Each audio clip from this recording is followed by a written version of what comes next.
Good morning सबको। चलो बिना टाइम वेस्ट किए let's start with the next topic. आज के हमारा टॉपिक ऑफ डिस्कशन होगा जर्नल एंट्रीज। आज हम किसके बारे में डिस्कशन करने जा रहे हैं? जर्नल एंट्रीज के बारे में डिस्कशन करने जा रहे हैं। और एक बात आप लोग अच्छे से याद रखना, ये जो जर्नल एंट्री नामक चैप्टर है या फिर छोटा सा टॉपिक है, ये चैप्टर से आप लोगों को एग्जामिनेशन के अंदर कम से कम दैट इज मिनिमम एक क्वेश्चन तो बनेगा ही बनेगा। एक क्वेश्चन मतलब आपका एटलीस्ट 2.2 मार्क्स तो बन गया। ये चैप्टर अगर आपका अच्छे से बन गया तो एटलीस्ट आपका 2.2 मार्क्स तो पक्का पक्का बन ही जाएगा। ओके चलो, तो यार जर्नल के बारे में हमने प्रीवियस चैप्टर के अंदर बहुत बार डिस्कशन करी है, इन करंट सेशंस के अंदर भी करी है। ओके तो मैं उन छोटे मोटे टॉपिक्स को छोटी मोटी डिस्कशंस को अवॉइड करते हुए आपको सिर्फ रिमाइंड कर देता हूँ कि जर्नल या डबल एंट्री सिस्टम के बारे में जो इंफॉर्मेटिव चीजें हैं, वो इंफॉर्मेटिव चीजें जो हम अर्लियर क्लासेस के अंदर ऑलरेडी डिस्कस कर चुके हैं, उन अर्लियर डिस्कस चीजों को भी आपको क्या करना है, अच्छे से याद कर लेना है। जैसे फॉर एग्जांपल के लिए who is known as father of double entry system, international accounting day कब मनाया जाता है कि नहीं? तो ऐसी कुछ इंफॉर्मेटिव चीजें हैं, आप लोग अच्छे से याद रख लेना। ओके तो चलिए let's start for the day. Double entry system of accounting. Double entry system of accounting, okay देख लेना। पहली लाइन में क्या लिखा है? It is the only scientific system of accounting. इसका मतलब क्या है बताए कि यार double entry system is also known as scientific system of accounting. Sir ji अगर डबल एंट्री सिस्टम अगर साइंटिफिक मेथड है तो अनसाइंटिफिक या फिर अनरिकॉग्नाइज्ड मेथड ऑफ अकाउंटिंग कौन सा है अपना, या फिर सिस्टम ऑफ अकाउंटिंग कौन सा है? तो याद रख लेना, इसका आंसर है single entry system is unrecognised system of accounting, या फिर single entry system is unscientific system of accounting. वो साइंटिफिक है क्या? नहीं है। तो साइंटिफिक सिस्टम कौन सा है अपना? तो डबल एंट्री सिस्टम। साइंटिफिक कौन सा है? तो डबल एंट्री सिस्टम है। ओके चलिए देखते हैं नेक्स्ट लाइन में क्या लिखा है। Every transaction has two fold aspect. हर एक ट्रांजेक्शन, देखिए क्या बोल रहे हैं, एवरी ट्रांजेक्शन है टू फोल्ड एस्पेक्ट। उसका पहला एस्पेक्ट कौन सा होता है बेटा? डेबिट। तो दूसरा एस्पेक्ट कौन सा होता है?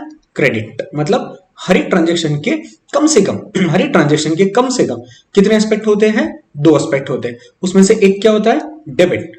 दूसरा क्या होता है? क्रेडिट। बोलो, एक क्या होता है? डेबिट। दूसरा क्या होता है? क्रेडिट होता है, राइट। और ये दोनों के दोनों बुक्स ऑफ अकाउंट्स के अंदर रिकॉर्ड करे जाते हैं। Debit aspect as well as credit aspect दोनों के दोनों बुक्स ऑफ अकाउंट्स के अंदर रिकॉर्ड करे जाते हैं। देखो एग्जांपल के लिए, for example if a business acquires something, then either must have been given someone or must have been acquired by giving up something। इसका मतलब क्या होता है कि अगर कोई बिजनेस ऑर्गेनाइजेशन है या फिर कोई बिजनेस फर्म है, अगर उस बिजनेस फर्म ने या फिर ऑर्गेनाइजेशन ने अगर किसी से कुछ एक्वायर किया है, लेट्स से फॉर एग्जांपल के लिए अगर एक पर्टिकुलर बिजनेस फर्म ने अगर एक मशीनरी को एक्वायर किया है, अगर क्या किया बेटा? एक मशीनरी को एक्वायर किया है, तो वो मशीनरी एक्वायर करने के लिए हो सकता है उस बिजनेस ऑर्गेनाइजेशन ने कैश सैक्रिफाइस किया हो, अपनी तरफ से कैश दिया हो, या फिर ऐसा भी हो सकता है कि किसी को कैश देने का वायदा किया हो, बेनिफिट देने का प्रॉमिस किया हो, राइट। तो ऐसे दो एस्पेक्ट होते हैं। क्लियर? चलिए, on the purchase of furniture either cash balance will be reduced और liability of the supplier will be arise या फिर इंक्रीज बोल सकते हैं अपन। जैसे अभी वाले केस में अपन बोल रहे थे, मान के चलो कि मैंने फर्नीचर खरीदा, मैंने फर्नीचर अगर कैश पे खरीदा, 5,000 की फर्नीचर थी, मैंने 5,000 का कैश दिया, मेरे पास 5,000 का फर्नीचर आएगा और मेरे से 5,000 का कैश जाएगा। मेरे पास 5,000 का फर्नीचर आएगा, मेरे से 5,000 का कैश जाएगा। मतलब मेरी एसेट का बैलेंस क्या रहेगा? स्टेबल, नो चेंज, है कि नहीं? राइट। अब सुनो, नेक्स्ट एग्जांपल ये हो सकता है, अगर मैंने वही फर्नीचर किसी से उधार पे खरीदा होता तो, अगर मैंने सेम फर्नीचर किसी से उधार पे खरीदी होती तो क्या होता पता है कि जितने अमाउंट का फर्नीचर मैंने उधार पे खरीदा है उतने की एसेट साइड पे मेरी एसेट बढ़ जाती और लायबिलिटी साइड पे उतना ही मेरा लायबिलिटी बढ़ जाता, राइट। डन। चलिए, एक्चुअली हालांकि ना ये चीजें अपन ऑलरेडी प्रीवियस चैप्टर के अंदर डिस्कस कर चुके हैं, फिर भी आपको मैं खाली एक एक बार क्या कर रहा हूं, चीजों को हाईलाइट करा के दे रहा हूं ताकि आप कंसेप्ट आपके कंसेप्ट थोड़े से ब्रश अप हो जाए, राइट। बाय द देखना डबल एंट्री सिस्टम के एडवांटेजेस क्या देखते हैं। By the use of this system accuracy, important है ये word, accuracy of the accounting work can be establish through the device of trial balance, through the device of trial balance. ध्यान देना, जब हम लोग जर्नल बनाते हैं, जर्नल के बाद हम लोग क्या करते हैं, जर्नल के अंदर जितने ट्रांजेक्शन्स किए वहां से बैलेंस ट्रांसफर करते हैं। कहां पे ट्रांसफर करते हैं, लेजर अकाउंट्स पे। और लेजर अकाउंट्स को फिर अपन क्या करते हैं, बैलेंस करते हैं, बैलेंस करते हैं। तो लेजर अकाउंट की जो भी बैलेंसेस निकली है, उन लेजर अकाउंट्स की अरिथमेटिकल एक्यूरेसी चेकआउट करने के लिए हम लोग क्या बनाते हैं, ट्रायल बैलेंस बनाते हैं। अगर हमारा trial balance that is debit side और क्रेडिट साइड अगर मैच हो जाए या फिर बैलेंस हो जाए, तो हम क्या बोलेंगे कि हमारे जो ट्रांजेक्शन्स हमने रिकॉर्ड किए हैं, that is every debit has its equal amount of credit, equal credit. Okay, हम बोलेंगे कि हमने बराबर डेबिट के साथ एक बराबर क्रेडिट किया हुआ है, हम ये मान के चलेंगे अगर हमारा ट्रायल बैलेंस टैली होता है तो। बट देख लेना, अगर हमारा ट्रायल बैलेंस टैली नहीं होता तो हमें बिल्कुल पता चल जाएगा कि अरे यार, कहीं ना कहीं हमने कोई तो मिस्टेक करी है, जिसकी वजह से हमारा ट्रायल बैलेंस क्या नहीं हो रहा है, टैली नहीं हो रहा है। ओके, आईएमपी कर देना। ट्रायल बैलेंस को लेकर इंपॉर्टेंट चीजें और भी है जिसको हम नेक्स्ट क्लास के अंदर डिस्कस करेंगे। ओके, चलिए। द प्रॉफिट अर्न और loss suffer during the period can be ascertained together with the details. चलो ठीक है, इसका सिंपली मतलब क्या है कि भाई हमने जो कुछ ग्रॉस प्रॉफिट या फिर नेट प्रॉफिट कमाया है, हम उसको असर्टेन कर सकते हैं डबल एंट्री सिस्टम के अंदर। ओके, इनफैक्ट देखा जाए तो हम ये सिंगल एंट्री में भी कर सकते हैं। हालांकि वो सिस्टम अनइथिकल नहीं बोलेंगे अपन, अनसाइंटिफिक मेथड है। Okay, the financial position of the institution also can also be ascertain. Sir ये हम किसकी मदद से कर सकते हैं, तो बैलेंस शीट बनाकर हम लोग क्या कर सकते हैं, फाइनेंशियल पोजीशन को एस्टैब्लिश कर सकते हैं। राइट, चलो next point. The system permits account to be kept. चलो ठीक है यार, इसको भी बताने की जरूरत नहीं, इसको जस्ट राइट कर देना। ये देख लेना, जो कुछ रिजल्ट्स हमने एक्वायर करे हैं, उन रिजल्ट्स के बेसिस पे हम लोग कंपैरिजन कर सकते हैं। ओके, हम लोग क्या कर सकते हैं, कंपैरिजन कर सकते हैं। ओके, नेक्स्ट पॉइंट ये अपने लिए ज्यादा इंपॉर्टेंट है। ओके, देख लेना, मेक इट आईएमपी। पहले वाले पोर्शन के अंदर कुछ ज्यादा इंपॉर्टेंट इंफॉर्मेशन नहीं थी, ये आपके लिए सब इंफॉर्मेशन पहले से ही नोन थी, उसके बारे में ज्यादा डिटेल में डिस्कस करने की जरूरत वैसे भी पड़नी नहीं चाहिए। बट स्टिल अगर आप में से किसी को कोई भी डाउट होता है तो प्लीज आप मुझे आपके डाउट्स पूछ सकते हो। राइट, चलो देखना, अकाउंट्स को मेजरली दो पार्ट में डिवाइड किया जाता है। अकाउंट्स को मेजरली कितने पार्ट में डिवाइड किया जाता है, दो पार्ट में। उसमें पहला पार्ट आता है अपना पर्सनल अकाउंट और दूसरा पार्ट आता है बेटा अपना इम्पर्सनल अकाउंट। पहला पार्ट कौन सा होता है बेटा, पर्सनल अकाउंट, और दूसरा पार्ट कौन सा होता है, इम्पर्सनल अकाउंट। देख लेना, अब इस पर्सनल अकाउंट को वापस से हमने कितने पार्ट में डिवाइड करेंगे, तीन, ए, बी और सी। और इस इम्पर्सनल अकाउंट को कितने पार्ट में डिवाइड करेंगे, तो दो पार्ट में, ए एंड बी। इस तरीके से इसकी हम डिवाइडेशन करेंगे। ओके, तो चलो देखते हैं अब पर्सनल अकाउंट क्या है। तो देख लेना, personal account basically natural personal account, okay, natural personal account, उसके बाद आर्टिफिशियल पर्सनल अकाउंट और उसके बाद है रिप्रेजेंटेटिव पर्सनल अकाउंट। ऐसे तीन कैटेगरीज में डिवाइड किया गया है, जिसमें से फर्स्ट होता है नेचुरल पर्सनल अकाउंट। याद रखना, नेचुरल पर्सनल अकाउंट्स बेसिकली वो अकाउंट्स होते हैं जो बेसिकली ह्यूमन बींग्स को रिलेट करते हैं। आई मीन जैसे मेरा अकाउंट, आप लोगों का अकाउंट, ये मेरा अकाउंट या फिर आप लोगों का अकाउंट कौन सी कैटेगरी में चला जाएगा, तो मेरा आंसर होगा पर्सनल अकाउंट। कौन सा personal account, particularly natural personal accounts के अंदर कवर हो जाएगा। जैसे यहां पे मेंशन किया देखो, it relates to transactions of human being like Ram, Rita, Geeta, Sita, Lakshman, उसके बाद रामन भी बोल सकते हो आप, नरेंद्र मोदी जी बोल सकते हो, केजरीवाल बोल सकते हो, है ना, अलग अलग लोगों के नाम ले सकते हैं, लेकिन ये सब के सब ह्यूमन बींग्स होने चाहिए। ह्यूमन बींग के साथ होने वाले ट्रांजेक्शंस के अकाउंट कहां पे कवर होते हैं, तो नेचुरल पर्सनल अकाउंट्स में कवर होते हैं। होप सो ये फर्स्ट पॉइंट आपको क्लियर हो गया होगा। राइट, चलिए फिर अपन आगे बढ़ते हैं। आर्टिफिशियल पर्सनल अकाउंट या फिर legal personal account, artificial personal या फिर लीगल पर्सनल अकाउंट। तो याद रखना, आर्टिफिशियल पर्सन बेसिकली वो पर्सन होते हैं जिनको लॉ के तहत क्रिएट किया जाता है। कहने से जैसे कि company is an artificial person created by law, company is an artificial person created by law. Likewise कहने से club is an also artificial person that is created as per the charity laws, है ना? Okay, इस तरीके से इसका मतलब sir जो लीगली क्रिएटेड एंटिटीज होती है ना, उनके अकाउंट्स कहां पे कवर होते हैं? तो मैंने कहा आर्टिफिशियल पर्सनल अकाउंट्स के अंदर कवर होती है। बोलो कहां पे कवर होती है? जो लीगली क्रिएटेड एंटिटीज होती है उनके अकाउंट्स कहां पे कवर होते हैं? तो मेरा आंसर है आर्टिफिशियल या फिर लीगल पर्सनल अकाउंट्स के अंदर कवर होते हैं। चलो देख लेना यहां पे क्या लिखा है। For the business purpose business entities have created how to separate entity. They are recognized as person in the eyes of law. Dealing with other person. For example देखो एग्जाम्पल क्या है यहाँ पे? ए गवर्नमेंट कंपनीज, प्राइवेट कंपनीज है, public companies है, club है, cooperative societies है कि नहीं? या फिर कोई चैरिटेबल इंस्टीट्यूशंस है ये, या फिर कोई मान के चलो कोई बैंक है, या फिर कोई है एक बैंक है अपना SRTMUN है, या फिर कोई स्कूल है, कोई कॉलेज है, ये सबके सब क्या है? आर्टिफिशियल लीगल पर्सन है। ये सबके सब क्या है? आर्टिफिशियल लीगल पर्सन है। तो ये सबको अपन कौन सी कैटेगरी के अंदर डिवाइड करते हैं? तो मेरा आंसर है बेटा आर्टिफिशियल लीगल पर्सनल अकाउंट के अंदर कवर करते हैं। आर्टिफिशियल पर्सनल अकाउंट बोलोगे तब भी काम बन जाएगा, राइट? चलिए अगला है अपना रिप्रेजेंटेटिव पर्सनल अकाउंट। अगला कौन सा बेटा? अपना रिप्रेजेंटेटिव पर्सनल अकाउंट। इसको IMP कर देना, इसको बिल्कुल IMP कर देना, रिप्रेजेंटेटिव पर्सनल अकाउंट। एक बात याद रखना, इसके लिए मैं आपको बहुत ही सिंपल सा एग्जांपल दे दूंगा। जिसके आगे पीछे ऊपर नीचे कहीं पे भी क्या लिखा जाए पता है? आउटस्टैंडिंग या प्रीपेड। क्या लिखा जाए?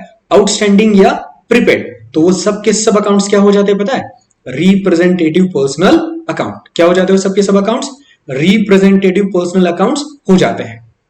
तो हालांकि रिप्रेजेंटेटिव पर्सनल अकाउंट्स ना देखा जाए तो ये कोई रियल में अकाउंट्स नहीं होते हैं। ये क्या होते हैं पता है? एक पर्टिकुलर एंटिटी को या फिर पर्टिकुलर पर्सन को सच में ये रिप्रेजेंट करने का काम करते हैं। जैसे फॉर एग्जांपल के लिए prepaid salary to the employees. हमने एम्प्लॉय को एडवांस में सैलरी देके रखा हुआ है, प्रीपेड करके रखा हुआ है सैलरी का, राइट? तो मुझे एक बात बताइए, अभी जो प्रीपेड सैलरी है ना, हालांकि ये जैसे मैं बोलता हूं, जब मैं परचेस अकाउंट बोलता हूं तो हम क्या बोलते हैं यार? परचेस अकाउंट एक बेसिकली एक स्टॉक अकाउंट की तरह है। मतलब परचेस है, सेल्स है, ये बेसिकली अपनी स्टॉक या फिर गुड्स को ही तो रिप्रेजेंट कर रही है ना। उसी तरीके से मुझे एक बात बताओ, अगर मैं जब प्रीपेड सैलरी बोलूंगा तो इनफैक्ट प्रीपेड सैलरी यार है तो अपना एसेट, बट ये किसी को रिप्रेजेंट कर रहे हैं क्या? अपने आप में किसी को रिप्रेजेंट कर रहा है क्या? नहीं। तो प्रीपेड सैलरी नाम देखते हैं हमको क्या याद आ जाता है? अरे हाँ, ये तो हमने अपने एम्प्लॉय लोगों को एडवांस में देके रखा हुआ है, राइट? उस तरीके से। तो इसका सिंपल लॉजिक क्या होता है पता है? जिसके आगे पीछे ऊपर नीचे क्या लिखा जाए? बोलो जल्दी से, क्या लिखा जाए? प्रीपेड या आउटस्टैंडिंग लिखा जाए। वो सबके सब अकाउंट्स क्या बन जाते हैं बेटा? फिर बोलो रिप्रेजेंटेटिव पर्सनल अकाउंट्स बन जाते हैं। ओके, इनफैक्ट इसके अंदर कैपिटल और ड्रॉविंग भी क्या आ जाती है? अपनी रिप्रेजेंटेटिव पर्सनल अकाउंट्स में कवर हो जाती है। देख लेना, these are not in the name of any person or organization but are represented as personal account. For example, outstanding salary आ गया, देखो अपना outstanding salary account और prepaid account, और आगे लिखा देखो capital account और drawing account, capital account, prepaid salary, outstanding salary, ये सब के सब अपने किसके एग्जाम्पल है बेटा? रिप्रेजेंटेटिव पर्सनल एग्जाम्पल्स है, रिप्रेजेंटेटिव पर्सनल के एग्जाम्पल्स है, राइट? चलिए थोड़ा आगे बढ़ते हुए अपन अब ये समझ लेते हैं कि रियल अकाउंट क्या होता है। ओके, देख लो बेटा रियल अकाउंट क्या होता है, और उसके बाद देखेंगे अपन नॉमिनल अकाउंट क्या होता है। देख लो बेटा, मैं सिंपली बोलूं, रियल अकाउंट रिप्रेजेंट करता है हमारे बिजनेस फर्म की सभी प्रकार की एसेट्स को। रियल अकाउंट किसको रिप्रेजेंट करता है? हमारे बिजनेस फर्म के अंदर जितनी भी सभी प्रकार की एसेट्स है ना, उसको रिप्रेजेंट करता है। कौन करता है?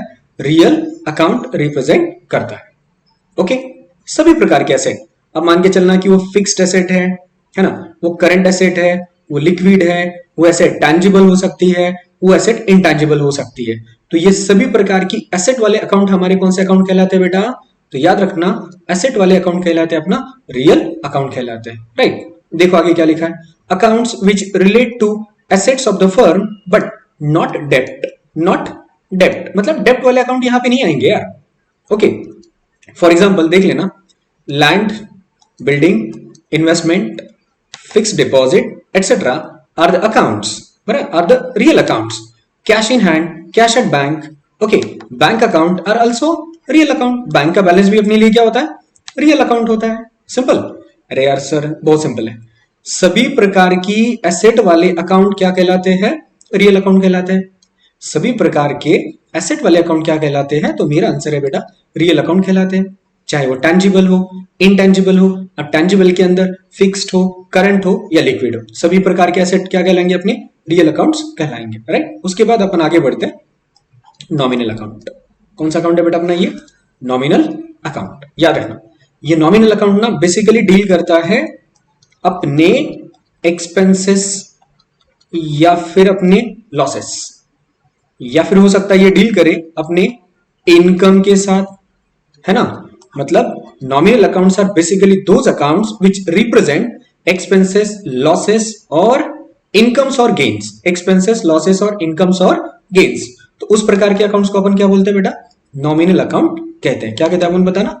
नॉमिनल अकाउंट कहते हैं। देखो क्या लिखा है, accounts which relate to expenses, लिखा है ना, accounts which relate to expenses, losses, gains, revenues etcetera. Like कुछ एग्जांपल देखना, salary account, interest paid account, commission received account, ये सब किसके एग्जांपल है बेटा? कुछ इनकम के हैं, कुछ एक्सपेंसेस के हैं। उसी तरीके से हो सकता है कुछ अपने लॉसेस के हैं या फिर कुछ अपने गेन्स के भी हो सकते हैं। आई मीन कहने से कि नॉमिनल अकाउंट्स वो अकाउंट्स होते हैं जो इनकम एक्सपेंडिचर, गेन्स या लॉसेस वाले अकाउंट्स होते हैं, राइट। होप सो ये वाली डिस्कशन आप लोगों को समझ में आ गई होंगी, राइट। अब तुम आसानी से आइडेंटिफाई कर पाओगे। चलो अब यहां पे मैं मान के चल रहा हूं कि अगर आप लोग ये क्लास वगैरह देख रहे हो या फिर अपनी लेक्चर सीरीज को फॉलो कर रहे हो, तो प्रिपरेशन करते टाइम पर आप लोग ना एक रियली सीरियस होके प्रिपरेशन कर रहे हो, राइट। अब देख लेना, मैंने आप लोगों के साथ एक अपना ई बुक भी शेयर किया हुआ है और ई बुक के अंदर हमने कुछ ब्लैंक स्पेसेस छोड़ के रखे हुए हैं, जहां पे हम लोग चाहते हैं कि स्टूडेंट अपने हाथों से कुछ राइटिंग में लिखे उस नोट्स के ऊपर, ताकि जब वो लिखेगा तो उसको अच्छे से याद हो जाएगा। तो याद रखना, ये जो 3 गोल्डन रूल्स ऑफ अकाउंटिंग है ना, ये भी आपको हैंड रिटन लिखने हैं। ये भी क्या करना है आपको? हैंड रिटन लिखने हैं। जैसे बेटा पर्सनल अकाउंट का रूल क्या है, रियल अकाउंट का रूल क्या है और नॉमिनल अकाउंट का रूल क्या है, ओके। याद रखना, पर्सनल अकाउंट्स का रूल है debit the receiver, credit the giver. Personal account का सिंपली रूल क्या है? Debit the receiver, credit the giver, okay. तो कहने से पर्सनल अकाउंट इज डन। आपके पास नोट्स है, आप उस नोट्स में लिख लोगे। क्या लिख लोगे? Debit the receiver, credit the giver. उसके बाद ये first one is done. Now coming to the second one, real account क्या कहता है देख लेना, debit what comes in, credit what goes out. Debit what comes in, credit what goes out. उसको अपन क्या बोलते हैं? Real account. उसको अपन क्या बोलेंगे? Real account, okay. And the last one is, last and third one is nominal account. Last and third one is what? Nominal account. याद रखना, debit all the expenses and losses, debit all the expenses and losses and credit all the gains and incomes, credit all the gains and incomes, okay. तो उसको अपन क्या बोलेंगे बेटा? Nominal account का rule. तो हमने अकाउंट के 3 गोल्डन रूल खत्म कर दिए। बहुत सिंपल है यार, अपन literally 11, 12, first year, BCom, second year, third year वगैरह हर जगह पे पढ़ते आ रहे। लेकिन याद रखना, ऐसा मत सोचो कि चलो यार ये तो 3 गोल्डन रूल ही है, ये तो चुटकी बजाते हुए आ जाएंगे। बट एग्जाम के प्रेशर में ना कभी कभी हम क्या करते हैं, पर्सनल अकाउंट का रूल रियल पे लगा देते हैं और रियल का पर्सनल पे चला जाता है। हालांकि नॉमिनल में ज्यादा कोई कंफ्यूजन होती नहीं, इस अकाउंट में ज्यादा कोई कंफ्यूजन होती है क्या? नॉर्मली होती नहीं, बट इन दोनों के अंदर ना स्टूडेंट बहुत बार कंफ्यूज रहते हैं। तो ये अपना जो 3 गोल्डन रूल्स ऑफ अकाउंटिंग है ना, ये कहलाता है बेटा अपना ट्रेडिशनल अप्रोच। ये कौन सा अप्रोच कहलाता है बेटा? Traditional approach. लेकिन आज की डेट में हमें अडॉप्ट क्या करना है? Modern approach. आज की डेट में हमें अडॉप्ट क्या करना है? मॉडर्न अप्रोच अडॉप्ट करना है। तो याद रखना, हम बिजनेस के अंदर जब डील करेंगे तो हर एक ट्रांजेक्शन को जैसे अपन जर्नल एंट्री के अंदर अपना स्टेप क्या होता है, सोर्स डॉक्यूमेंट के बाद हम ट्रांजेक्शन को पहले क्या करते हैं, आइडेंटिफाई करते हैं। फिर अपन ये सोचते हैं which account is to be debited and which account is to be credited, बराबर ना। पहले अपन उसके बाद क्या करते हैं, अपन अकाउंट को आइडेंटिफाई कर लेते हैं। उन अकाउंट्स को आइडेंटिफाई करने के बाद अपन फिर ये सोचते हैं कि कौन से अकाउंट के डेबिट साइड पे लिखना है, कौन से अकाउंट के क्रेडिट साइड पे लिखना है, मतलब account to be debited and account to be credited. और उसकी मदद से फिर हम सोर्स डॉक्यूमेंट से उसका अमाउंट लिख देते हैं, बराबर ना। तो याद रखना, बिजनेस के अंदर जितने भी ट्रांजेक्शन होते हैं ना, उनको हमें क्या करना है, इन 5 पार्ट में डिवाइड करना है। 1 क्या होगा, कैपिटल। 2 क्या होगा, लायबिलिटी। 3 क्या होगा, एसेट। एंड 4th क्या होगा, इन एक्सपेंसेस और लॉसेस। एंड 5th वन क्या होगा, गेन्स और इनकम्स। 5th वन क्या होगा बेटा, गेन्स और इनकम्स। मतलब हर एक ट्रांजेक्शन को हम कितने पार्ट में डिवाइड करेंगे, तो बेटा इस 5 पार्ट में डिवाइड करेंगे। कितने पार्ट में डिवाइड करेंगे, 5 पार्ट में डिवाइड करेंगे। तो देख लेना। अब सुनो सर, इसकी एंट्रीज कैसे बनेगी, बड़ा सिंपल है, याद रख लेना। ये बहुत सिंपल है, प्रोवाइडेड आपको समझ में आ जाए। वैसे भी आ ही जाना चाहिए समझ में, इसमें कोई बहुत बड़ा लॉजिक तो है नहीं। तो देख लेना, मैं यहां पे कुछ बना रहा हूं, ठीक है। इसके लिए कुछ ये नहीं बनाते अपन, ओके, ये भी नहीं बनाते। चलो ये पहले सुन लेना। If there is increase in the capital, if there is what, increase in the capital, then it will be credited. If there is increase in the capital, it will be credited. And if there is decrease in the capital, and if there is what, decrease in the capital, it will be debited. अरे sir simple है, capital वाली case में अपन क्या करेंगे, if there is increase in the capital, it will be credited, and if there is decrease in the capital, it will be debited. Okay, अब मुझे एक बात बताओ, कैपिटल और लायबिलिटी दोनों तो एक समान ही है। कैपिटल और लायबिलिटी का दोनों एक समान है, तो लायबिलिटी का रूल, इसका कुछ अलग रूल होने वाला है क्या, नहीं। मैं फिर भी बता देता हूं। If there is increase in the liability, if there is what, increase in the liability, it will be credited, it will be credited. And if there is decrease in the liability, it will be debited. If there is increase in the liability, it will be credited, and if there is decrease in the liability, it will be debited, it will be debited. Hope so आपको ये पहले के 2 rule अच्छे से समझ में आ गए होंगे। ओके, देखो अगर हमारा कैपिटल बढ़ता है तो हम उसको क्या करेंगे, क्रेडिट, उसको मतलब किसको, कैपिटल अकाउंट को क्या करेंगे अपन, क्रेडिट करेंगे। और अगर हमारा कैपिटल घटता है तो अपन कैपिटल अकाउंट को क्या करेंगे, डेबिट करेंगे।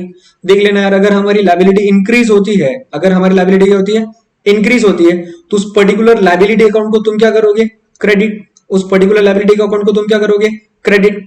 और अगर हमारी लायबिलिटी घटती है तो उस पर्टिकुलर लायबिलिटी को तुम क्या करोगे बेटा, डेबिट करोगे। क्लियर है, पक्का। चलो अब मुझे एक बात बताना, जैसे मैंने बोला था यहाँ पे जो कैपिटल है ना, वो लायबिलिटी के बराबर ही था, मतलब ये दोनों होते तो लायबिलिटी साइड पे, तो रूल एक जैसा काम करेगा। लेकिन कहने से कि ये एसेट एंड लायबिलिटी एक जैसा रूल यहाँ पे काम करेगा क्या, नो। एक जैसा रूल यहाँ पे काम करेगा क्या, नो। देख लेना, ये दोनों दुश्मन है, ये दोनों क्या है, दुश्मन है। जैसे अपन बोलते हैं ना 36 का आंकड़ा, मराठी के अंदर बोलते हैं अपन 36 आंकड़ा आमच्यामध्ये, राइट। तो ये क्या बोलेगा, अगर तू डेबिट है तो मैं कौन, क्रेडिट। ये क्या बोलेगा, मैं क्रेडिट है तो तू डेबिट।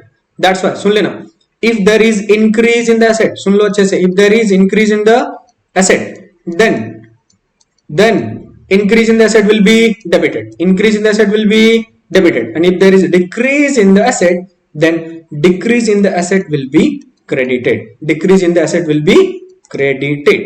सर ये सिंपल है, लायबिलिटी का एकदम उल्टा करना है, लायबिलिटी का एकदम क्या करना है बेटा, उल्टा करना है। If there is increase in the asset it will be debited, and if there is decrease in the asset it will be credited, it will be credited, right.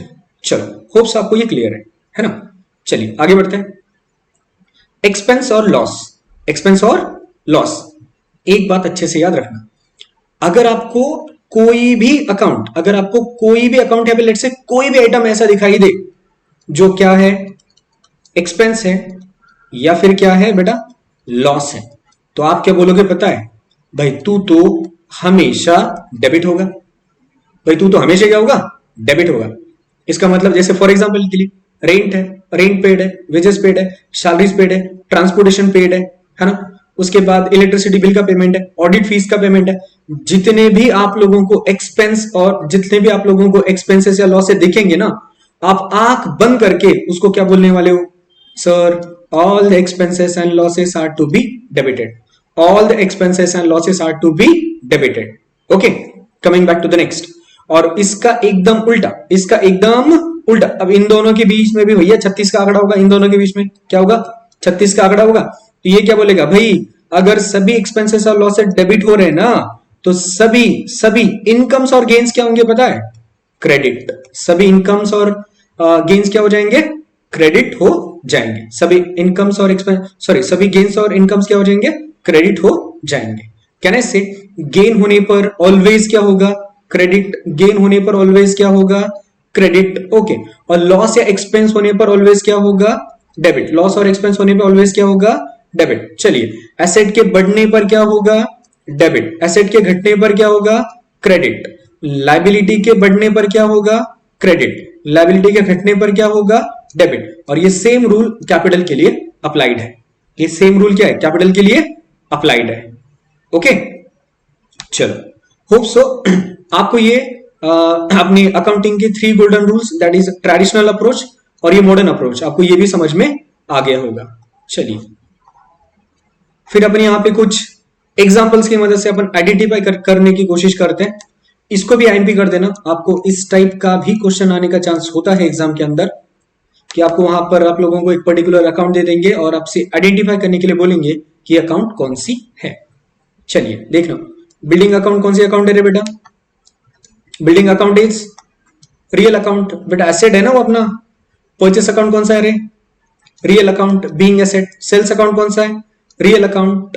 Okay, then देख लेना एफडी, बैंक फिक्स्ड। एक्चुअली ये this is the FD, fixed deposit है। ये क्या है? Fixed deposit है, real account है अपना, एसेट है ना।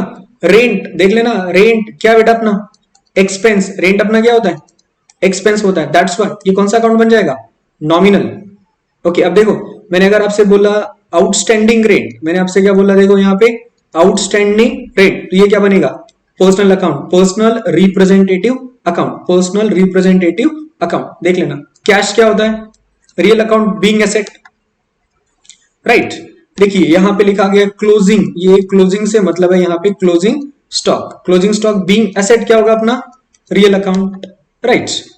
चलो देख लेना इसी तरीके से, कैपिटल अकाउंट क्या दिया है? Personal account. ड्रॉविंग अकाउंट क्या दिया है? Personal account. इंटरेस्ट रिसीवेबल क्या दिया है? Personal account. इंटरेस्ट रिसीवेबल क्या है? Personal account. प्रीपेड सैलरी क्या होगा बेटा? प्रीपेड सैलरी क्या होगा? बताओ ना, प्रीपेड सैलरी क्या होगा? Representative personal account. Bad debt recovered, ध्यान देना, बैड डेट रिकवर्ड अगर बोलेगा तो भैया गेन हो रहा है अपना। बैड डेट रिकवर्ड अपने लिए क्या है? गेन है ना, फायदा हो रहा है, तो क्या है? Nominal account. डेप्रिसिएशन क्या है? Being an expense, nominal account. Being an expenses क्या है? Nominal account. Personal income tax, personal income tax paid. अब आपको लगेगा सर इनकम टैक्स देख के कि सर जी ना ये अपना टैक्स मतलब लायबिलिटी की तरह काम करेगा। ना बेटा, ये अपनी ड्रॉविंग है। ये क्या अपनी ड्रॉविंग है। चलो, होप सो अकाउंट्स आइडेंटिफाई करना आप लोग सीख गए होंगे, राइट। चलिए आगे बढ़ते हैं, आगे बढ़ते हैं। अब इसमें तो ज्यादा कुछ बताने लायक चीजें तो है नहीं। देख लेना यार, जर्नल के अंदर ट्रांजेक्शन लिखने की प्रोसेस को अपन क्या बोलते हैं? जर्नलाइजिंग। क्या बोलते हैं? जर्नलाइजिंग कहते हैं, right. Journal is also called subsidiary book. Journal is also called what? Subsidiary book. IMP कर देना इसको। जर्नल को अपन क्या बोलते हैं? सब्सिडरी बुक बोलते हैं। जर्नल के अंदर ट्रांजेक्शन कौन सी ऑर्डर में लिखे जाते हैं?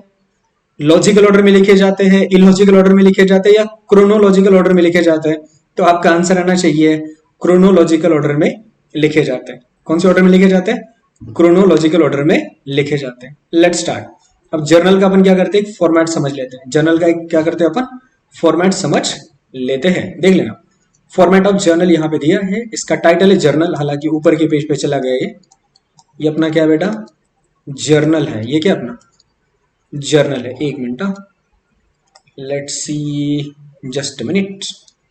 ये अपना क्या है? जर्नल है ये अपना। ओके, तो देखो जी, जर्नल का फर्स्ट कॉलम कौन सा कॉलम होता है? डेट कॉलम होता है। मतलब यहां पर हम डेट वाइज ट्रांजेक्शन लिखते हैं। जैसे फॉर एग्जांपल के लिए 1 अप्रैल 2023, 1 अप्रैल 2023। मान के चलो कि हमने ना गुड्स परचेस किए कैश पे, तो हम यहाँ पे एंट्री किस प्रकार से बनाएंगे बेटा?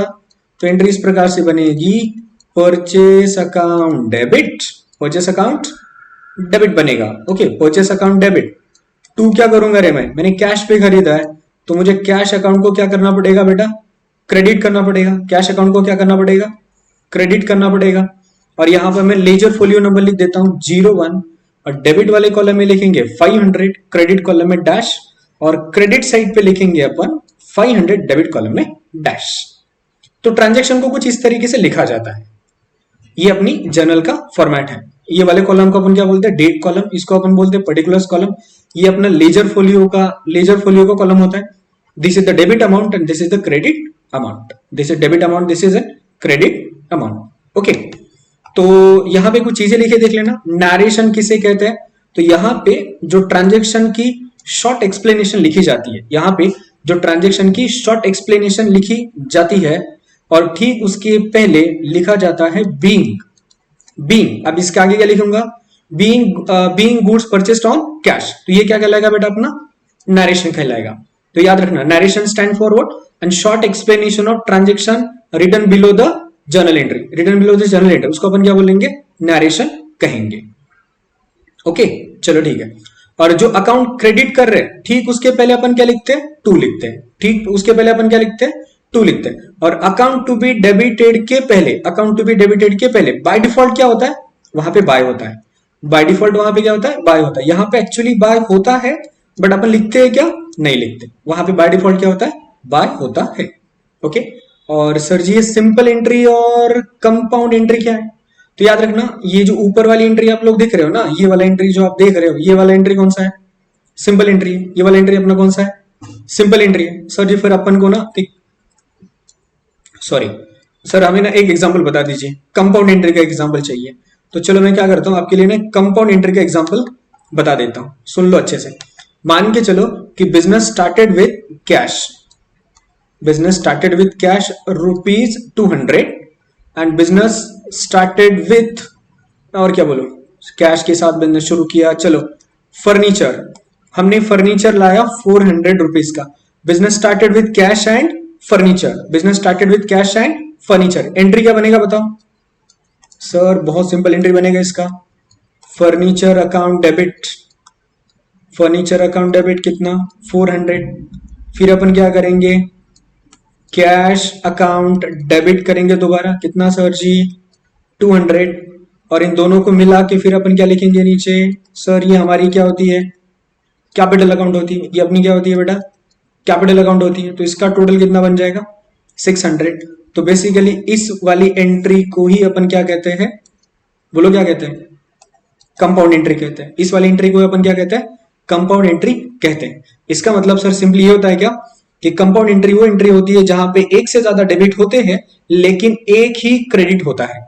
एक से ज्यादा डेबिट होते हैं लेकिन एक ही क्रेडिट होता है, या फिर एक से ज्यादा क्रेडिट होते हैं लेकिन एक ही क्या होता है? डेबिट होता है। तो उसको अपन क्या बोलते हैं? बोलो उसको अपन क्या बोलते हैं?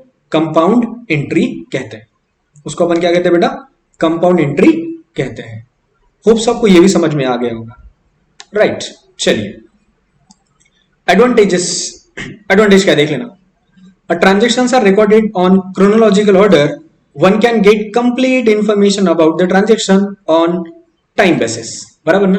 1 तारीख का ट्रांजेक्शन मैं आराम से चेक कर सकता हूँ, 12 तारीख का आराम से चेक कर सकता हूँ, 15, 17, 18, 21, 22, 23, 24, 25। मेरे हिसाब से मैं पर्टिकुलर, अगर ट्रांजेक्शन को हम एक क्रोनोलॉजिकल ऑर्डर में लिखेंगे ना, अगर ट्रांजेक्शन क्रोनोलॉजिकल ऑर्डर में लिखी गए तो मैं कोई भी ट्रांजेक्शन अपने हिसाब से कन्वीनियंटली क्या कर सकता हूँ बेटा? चेक कर सकता हूँ। ये उसका फायदा है। नहीं तो पहले 4 तारीख का लिखा, फिर 11 तारीख का लिखा, फिर 30 तारीख का लिखा, फिर 28 तारीख का लिखा। अगर ऐसा करेंगे तो ट्रांजेक्शन हमको आराम से मिल सकते हैं क्या? नहीं मिल सकते। ओके, चलो आगे देखना। Entries recorded in journal are supported by note termed as narration. अभी बता दिया मैंने, ट्रांजेक्शन की शॉर्ट एक्सप्लेनेशन को अपन क्या बोलते हैं बेटा? नरेशन बोलते हैं। This was done. चलो आगे देखते हैं। Journal forms the basis of journal form, चलो ठीक है यार, जर्नल ना लेजर के लिए बेसिस है। जर्नल लेजर के लिए क्या बेसिस है, मतलब जर्नल एंट्री के बेसिस पे ही हम लोग क्या बनाते हैं, फिर लेजर अकाउंट्स बनाते हैं। जर्नल एंट्री के बेसिस पे ही हम लोग क्या बनाते हैं बेटा, लेजर अकाउंट्स बनाते हैं। ओके, चलो ठीक है। तो यहां पे हम लोगों का अकाउंट्स को हम कैसे डिफाइन करें, मतलब एक अकाउंट पर्सनल अकाउंट है, एक पर्टिकुलर अकाउंट रियल अकाउंट है, एक पर्टिकुलर अकाउंट नॉमिनल अकाउंट है, हम इस अकाउंट्स की आइडेंटिफिकेशन कैसे करेंगे, है ना, वो वाला एक पार्ट हो गया। जर्नल एंट्री वाला पार्ट हो गया, account to be debited, account to be credited, और मॉडर्न अप्रोच भी हमारा हो गया। ओके, तो आने वाले सेशन के अंदर ना हम जर्नल एंट्रीज के ऊपर कुछ इंपॉर्टेंट क्वेश्चन सॉल्व कर लेते हैं, ताकि आपकी जर्नल एंट्री वाला चैप्टर आराम से क्लियर हो जाए। ओके, फिर भी एग्जाम के लिए जितना इंपॉर्टेंट था आपके एग्जाम के पॉइंट ऑफ व्यू से मैंने सब कुछ कवर कर ही दिया है, बट स्टिल हो सकता है आप में से कुछ लोगों को अभी भी जर्नल एंट्रीज बनानी आती नहीं होंगी। चलो ठीक है, आती है तो बहुत बढ़िया, बट अगर नहीं आती है तो accept and move on, accept and move on, उसके ऊपर काम करो, जर्नल एंट्रीज बनाना सीख जाओ, ताकि इस कॉम्पिटेटिव एग्जाम में कहीं पीछे ना रह जाए। ओके, ठीक है, होप सो आप लोगों को ये चैप्टर समझ में आ गया होगा।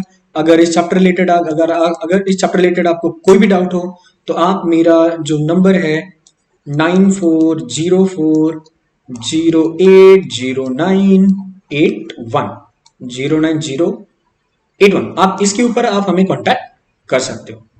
ओके, आप मुझे इस नंबर पे बिल्कुल कांटेक्ट कर सकते हो अगर आपका कोई भी डाउट है तो। अगर बहुत ज्यादा बहुत अच्छा होगा अगर आप मुझे आपके डाउट्स व्हाट्सएप करोगे तो, राइट, ताकि मैं आपको कन्वीनियंटली उसके ऊपर आंसर्स दे पाऊं। ठीक है, और एक इंपॉर्टेंट बात याद रखना, सिर्फ अकाउंट्स का पोर्शन है तो सिर्फ अकाउंट अकाउंट अकाउंट ही मत करना। मत भूल जाना कि महावितरण वाले आप लोगों के लिए मतलब इन टोटल अपना एग्जाम तो वैसे 150 मार्क्स का है ना, तो इसमें से 110 मार्क्स का तो अपन प्रिपरेशन कर रहे हैं, नो डाउट, ये प्रिपरेशन ऑनगोइंग हमारा चलता ही रहेगा, बट आप लोगों को साथ ही साथ रीजनिंग की भी प्रैक्टिस करनी है, मैथ्स की भी प्रैक्टिस करनी है, and the most important part Marathi की भी प्रैक्टिस आप लोगों को स्टार्ट करनी है। ओके, मराठी का भी प्रैक्टिस आप लोग साथ ही साथ शुरू रखना, राइट। मराठी के लिए आई विल सजेस्ट की जे आपले बाळासाहेब शिंदेचे बुक आहे, बाळासाहेब शिंदेचे सगळ्यात बेस्ट बुक आहे, टीसीएस आयबीपीएस पॅटर्ननुसार मार्केटमध्ये अवेलेबल आहे, तर मी तुमच्या सगळ्यांना सजेस्ट करेल की टीसीएस आयबीपीएस पॅटर्नसाठी तुम्ही सगळ्यात महत्वाचं फक्त आणि फक्त बाळासाहेब शिंदेचीच बुक रेफर करावी। ओके, ठीक आहे, चला तर आता मी असं गृहीत धरतो की तुम्हाला कुठला डाऊट नसेल, तर भेटूया आपण पुढच्या लेक्चरमध्ये। ठीक आहे, thank you, have a nice day.